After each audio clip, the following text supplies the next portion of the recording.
नमस्कार, मैं सारिका पंकज आप सबके लिए साहित्य तक पर हर रविवार को कालजयी कहानियों को लेकर आती हूँ। आज की कहानी में क्या है, आइए जानते हैं। इस कहानी को लिखा है जयशंकर प्रसाद ने और इसका नाम है आकाशदीप। क्या है, सोने दो। मुक्त होना चाहते हो? अभी नहीं, निद्रा खुलने पर चुप रहो, फिर अवसर न मिलेगा। बड़ा शीत है, कहीं से एक कंबल डालकर कोई शीत से मुक्त करता। आंधी की संभावना है, यही एक अवसर है। आज मेरे बंधन शिथिल हैं, तो क्या तुम भी बंदी हो? हाँ, धीरे बोलो। इस नाव पर केवल 10 नाविक और एक प्रहरी है। शस्त्र मिलेगा? मिल जाएगा। पोत से संबद्ध रज्जू काट सकोगे? हाँ हाँ, बिल्कुल। समुद्र में हिलोरें उठने लगीं। दोनों बंदी आपस में टकराने लगे।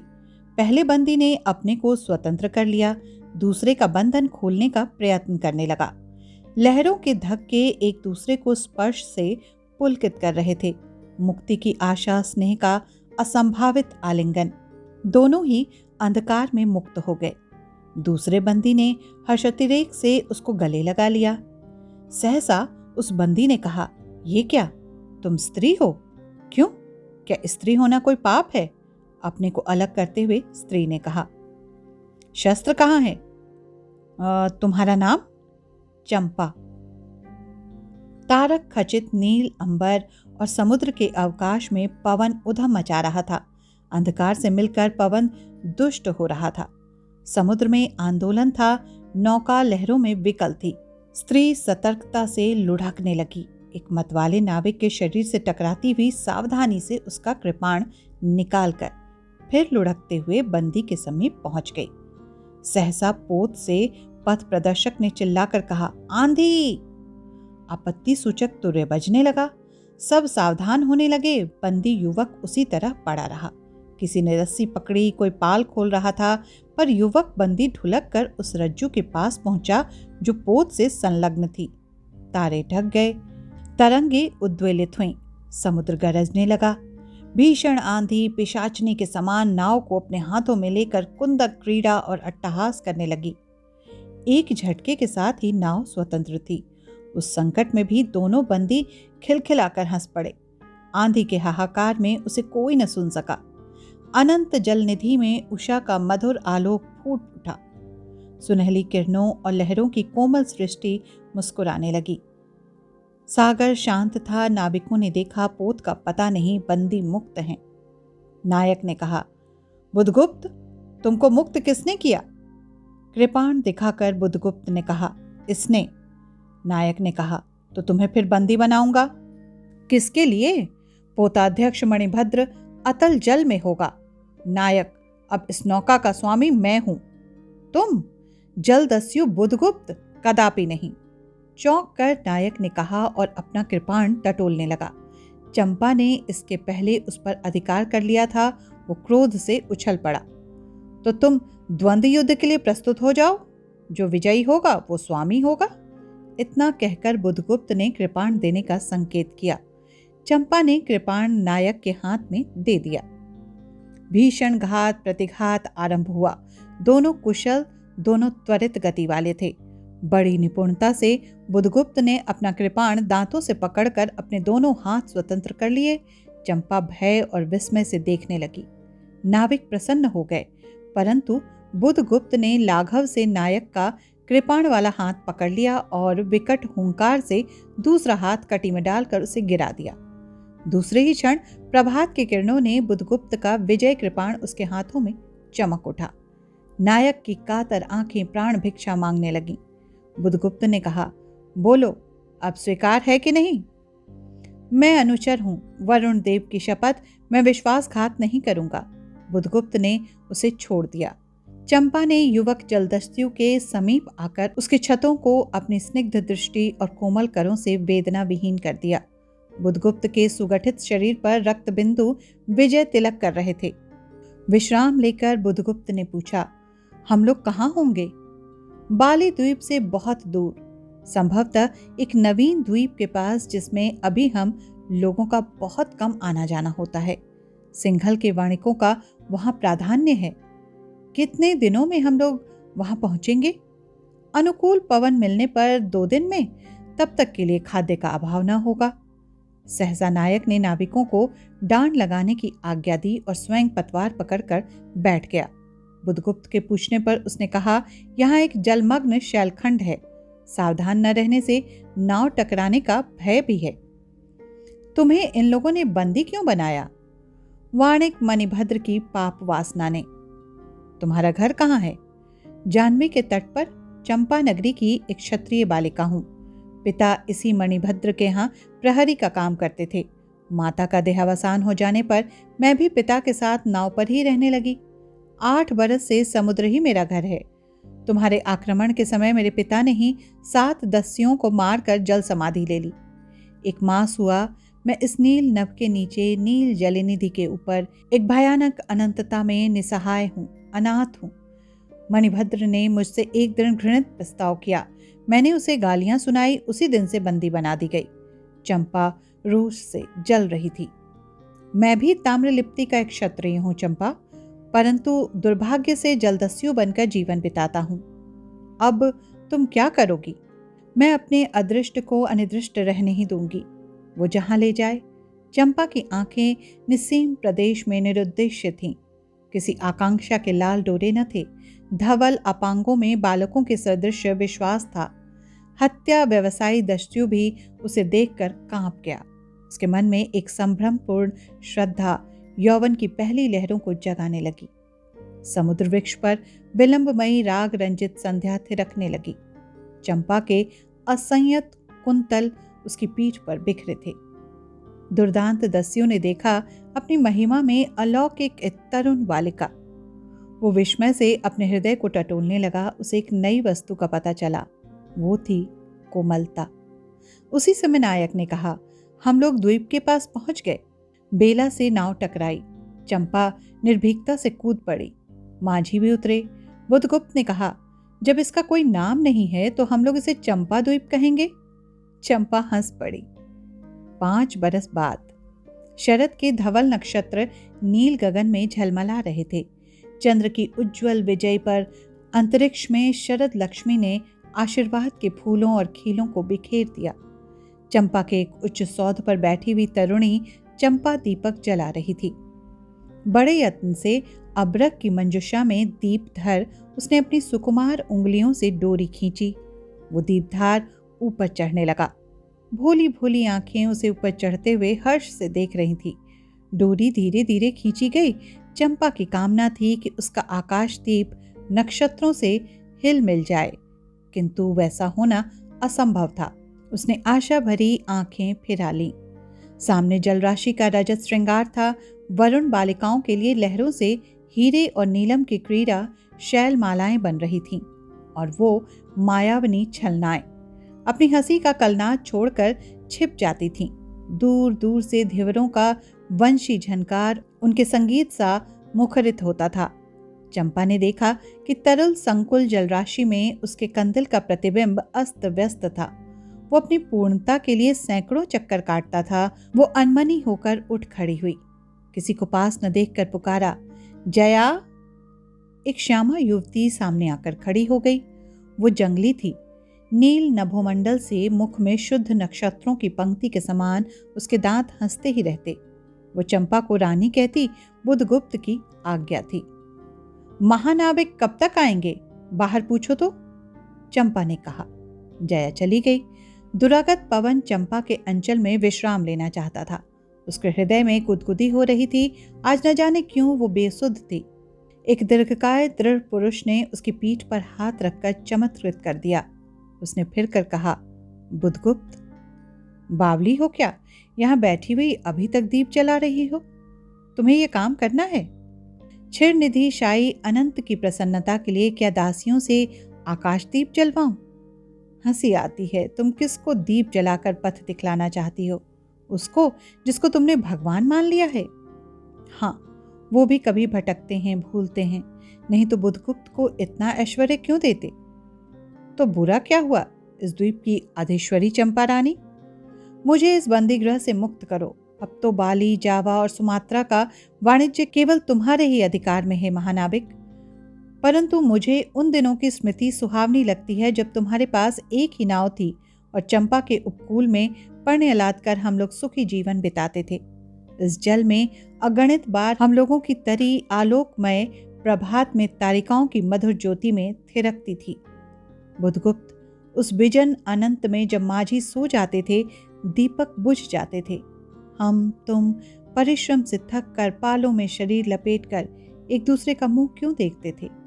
वो नक्षत्रों की मधुर छाया। तो चंपा, अब उससे भी अच्छे ढंग से हम लोग विचर सकते हैं। तुम मेरी प्राणदात्री हो, मेरी सर्वस्व हो। नहीं नहीं, तुमने दस्यु वृत्ति छोड़ दी, परंतु हृदय वैसा ही अकरुण, सतृष्ण और ज्वलनशील है। तुम भगवान के नाम पर हंसी उड़ाते हो, मेरे आकाशदीप पर व्यंग कर रहे हो। नाविक, उस प्रचंड आंधी में प्रकाश की एक एक किरण के लिए हम लोग कितने व्याकुल थे। मुझे स्मरण है, जब मैं छोटी थी, मेरे पिता नौकरी पर समुद्र में जाते थे। मेरी माता मिट्टी का दीपक बांस की पिटारी में भागीरथी के तट पर बांस के साथ ऊंचे टांग देती थी। उस समय वो प्रार्थना करती, भगवान, मेरे पथ भ्रष्ट नाविक को अंधकार में ठीक पथ पर ले चलना। और जब मेरे पिता बरसों पर लौटते तो कहते, साध्वी, तेरी प्रार्थना से भगवान ने संकटों में मेरी रक्षा की है। वो गदगद हो जाती, मेरी माँ। आह नाविक, ये उसी की पुण्य स्मृति है।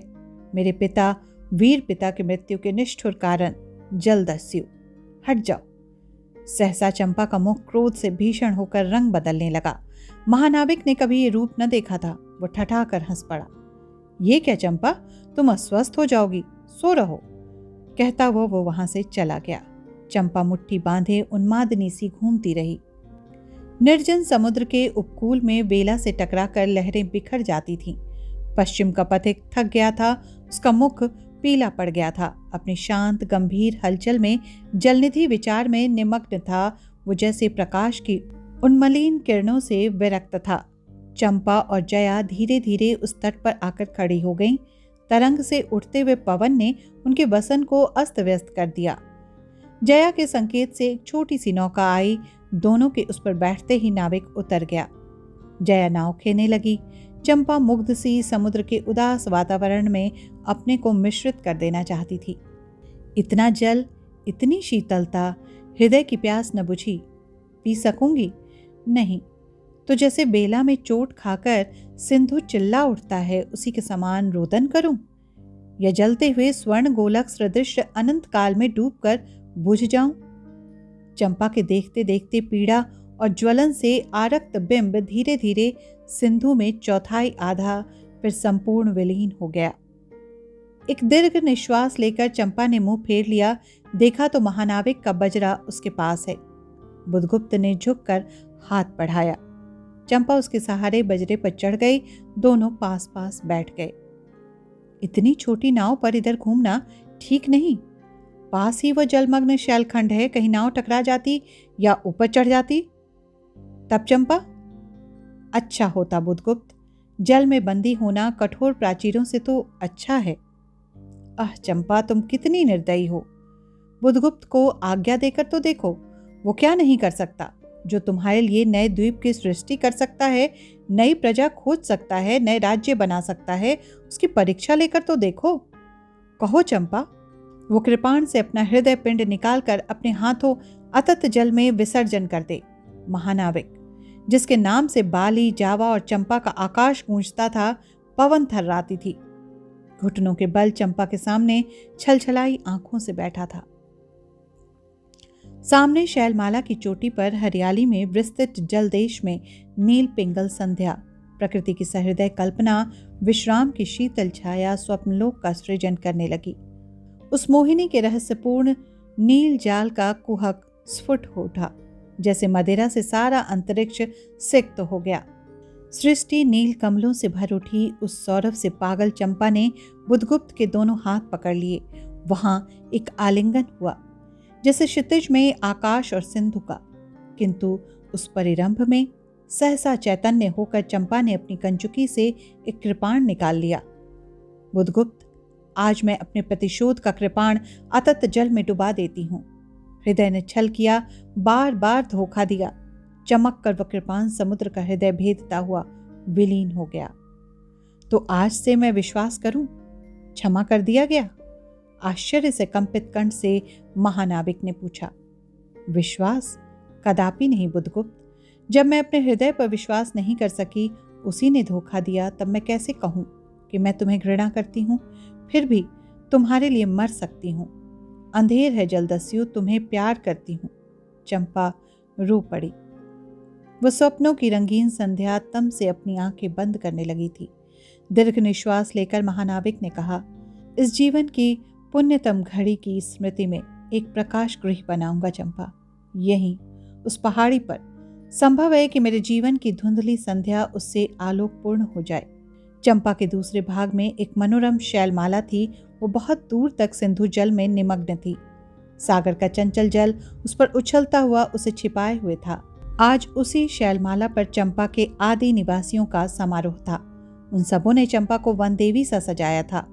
ताम्रलिप्ति के बहुत से सैनिक नाविकों की श्रेणी में वन कुसुम विभूषिता चंपा शिवाकारूढ़ होने जा रही थी।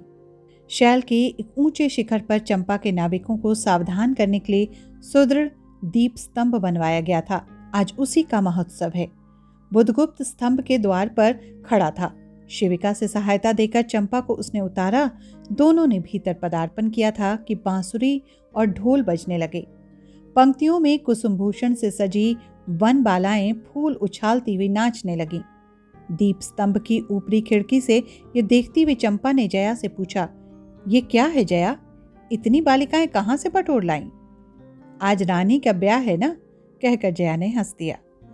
बुद्धगुप्त विस्तृत जलनिधि की ओर देख रहा था। उसे झकझोर कर चंपा ने पूछा, क्या ये सच है? यदि तुम्हारी इच्छा हो तो ये सच भी हो सकता है चंपा। कितने वर्षों से मैं ज्वालामुखी को अपनी छाती में दबाए हुए हूं। चुप रहो महानाविक। क्या मुझे निसहाय और कंगाल जानकर तुमने आज सब प्रतिशोध लेना चाहा? मैं तुम्हारे पिता का घातक नहीं हूं चंपा। वो एक दूसरे दस्यु के शस्त्र से मरे। यदि मैं इसका विश्वास कर सकती बुद्धगुप्त, वो दिन कितना सुंदर होता, वो क्षण कितना स्पृहणीय। आह, तुम इस निष्ठुरता में भी कितने महान होते। जया नीचे चली गई थी। स्तंभ के संकीर्ण प्रकोष्ठ में बुद्धगुप्त और चंपा एकांत में एक दूसरे के सामने बैठे थे। बुद्धगुप्त ने चंपा के पैर पकड़ लिए। उच्छ्वासित शब्दों में वो कहने लगा, चंपा, हम लोग जन्मभूमि भारतवर्ष से कितनी दूर इंद्र और शची के समान पूजित हैं। स्मरण होता है वो दार्शनिकों का देश, वो महिमा की प्रतिमा। मुझे वो स्मृति नित्य आकर्षित करती है, परंतु मैं क्यों नहीं जाता? जानती हो, इतना महत्व प्राप्त करने पर भी मैं कंगाल हूं। मेरा पत्थर सा हृदय एक दिन सहसा तुम्हारे स्पर्श से चंद्रकांत मणि की तरह द्रवित हुआ। चंपा, मैं ईश्वर को नहीं मानता, मैं पाप को नहीं मानता, मैं दया को भी नहीं समझ सकता, मैं उस लोक में विश्वास नहीं करता, पर मुझे अपने हृदय के एक दुर्बल अंश पर श्रद्धा हो चली है। तुम न जाने कैसे एक बहकी हुई तारिका के समान मेरे शून्य में उदित हो गई हो। आलोक की एक कोमल रेखा इस निविड़तम में मुस्कुराने लगी। पशु बल और धन के उपासक के मन में किसी शांत और एकांत कामना की हंसी खिलखिलाने लगी, पर मैं न हंस सका। चलोगी चंपा? पोत वाहिनी पर असंख्य धनराशि लाद कर राजरानी सी जन्मभूमि के अंक में? आज हमारा परिणय हो, कल ही हम लोग भारत के लिए प्रस्थान करें। महानाविक बुद्धगुप्त की आज्ञा सिंधु की लहरें मानती हैं। वो स्वयं उस पोतपुंज को दक्षिण पवन के समान भारत में पहुंचा देंगी। आह चंपा, चलो। चंपा ने उसके हाथ पकड़ लिए। किसी आकस्मिक झटके ने एक पल भर के लिए दोनों के अधरों को मिला दिया। सहसा चैतन्य होकर चंपा ने कहा, बुद्धगुप्त, मेरे लिए सब भूमि मिट्टी है, सब जल तरल है, सब पवन शीतल है। कोई विशेष आकांक्षा हृदय में अग्नि के समान प्रज्वलित नहीं। सब मिलाकर मेरे लिए एक शून्य है। प्रिय नाविक, तुम स्वदेश लौट जाओ विभवों का सुख भोगने के लिए, और मुझे छोड़ दो इन निरीह भोले भाले प्राणियों के दुख की सहानुभूति और सेवा के लिए। तब मैं अवश्य चला जाऊंगा चंपा। यहाँ रहकर मैं अपने हृदय पर अधिकार रख सकूं, इसमें संदेह है। आह, उन नहरों में मेरा विनाश हो जाए। महानाविक के उच्छ्वास में विकलता थी। फिर उसने पूछा, तुम अकेली यहाँ क्या करोगी? पहले विचार था कि कभी कभी इस दीप स्तंभ पर से आलोक जलाकर अपने पिता की समाधि का इस जल से अन्वेषण करूंगी, किंतु देखती हूँ मुझे भी इसी में जलना होगा, जैसे आकाशदीप। एक दिन स्वर्ण रहस्य के प्रभात में चंपा ने अपने दीप स्तंभ पर से देखा, सामुद्रिक नावों की एक श्रेणी चंपा का उपकूल छोड़कर पश्चिम उत्तर की ओर महाजल ब्याल के समान संतरण कर रही है। उसकी आंखों से आंसू बहने लगे। ये कितनी ही शताब्दियों पहले की कथा है। चंपा आजीवन उस दीप स्तंभ में आलोक जलाती रही, किंतु उसके बाद भी बहुत दिन द्वीप निवासी उस माया, ममता और स्नेह सेवा की देवी की समाधि सदृश पूजा करते थे। एक दिन काल के कठोर हाथों ने उसे भी अपनी चंचलता से गिरा दिया। हिंदी साहित्य को कामायनी जैसे अपने कालजयी रचना से समृद्ध करने वाले जयशंकर प्रसाद ने कविता, कहानी, उपन्यास, नाटक और निबंध सभी लिखे। इतिहास और मानव मन उनका प्रिय विषय था। मैं सारिका पंकज आज उनकी बेहद लोकप्रिय कहानी आकाशदीप के साथ आपसे रूबरू थी। एक जलदस्यु और क्षत्रिय कन्या की अद्भुत प्रेम पर लिखी इस कहानी को हिंदी की 10 श्रेष्ठ कहानियों में शुमार किया जाता है। साहित्य तक विश्व साहित्य की कालजयी कहानियों के साथ आपसे लगातार मुखातिब है। कहानियों के इस सेक्शन में आप किस तरह की कहानियां सुनना चाहते हैं, हमें जरूर बताएं। इससे हम आपकी रुचि की कहानियों को लेकर आपके समक्ष आएंगे। आज के लिए बस इतना ही। दीजिए इजाजत। नमस्कार।